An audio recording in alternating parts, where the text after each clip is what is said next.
Welcome back to session number 10. How to install a diaphragm on a bag house or industrial dust collector. By the Bag Professor, not just another bag man. Before you take on any maintenance project, make sure you have the correct training, use the proper PPE, and lockout-tagout procedures. There are several different shapes, styles, and manufacturers of dust collector diaphragm valves. Usually it's stamped or written on a label on the front of the casting. It also can help us if you would identify the size of the incoming pipe and the number of bolts on the front of the unit.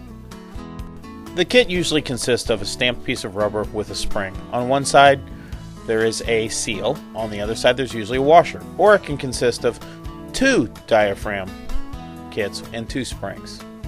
Okay, let's begin by taking a look at how to install a new diaphragm in your dust collector.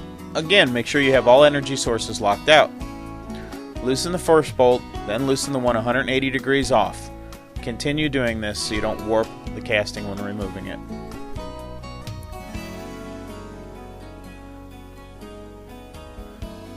Make sure you're wearing safety glasses with this step. You'll notice there's a spring underneath. As soon as James lifts it up, you'll see that.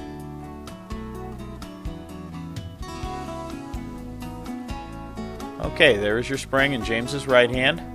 It fits on a little nib or tab in the center. And there's your diaphragm.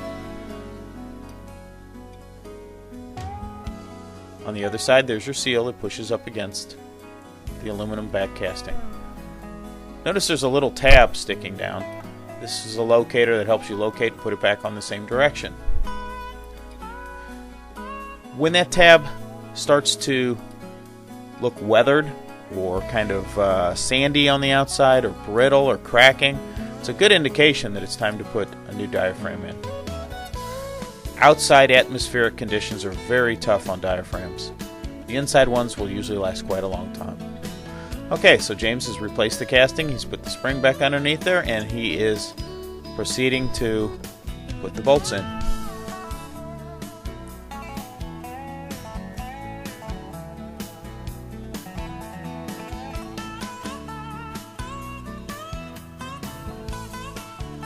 Now James will use the wrench, and he will tighten them back in. Again, start with the one and just kind of snuggle a little bit. Then move and do the one 180 degrees off, like you do a head on a car.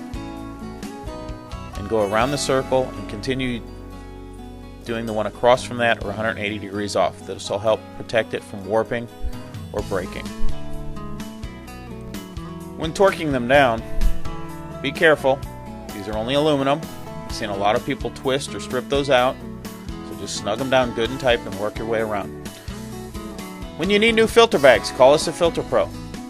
Or if you need your bags cleaned, or you need your cartridges cleaned. We've been doing this for some 30 years. Thank you for visiting.